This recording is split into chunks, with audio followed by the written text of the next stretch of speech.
ఏడేడు జన్మల విడిపోని బంధమై నీ తోడు నేనుంటనే ఓ పిల్ల కలకాలం కలిసుందమే ఏడేడు జన్మల విడిపోని బంధమై నీ తోడు నేనుంటారా ఓ పిల్లగా కలకాలం కలిసుంటారా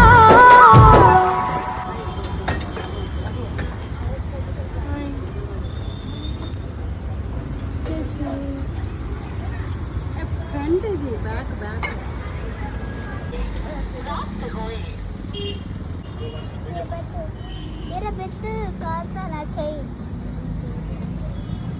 అబ్బో 6 పెట్టింది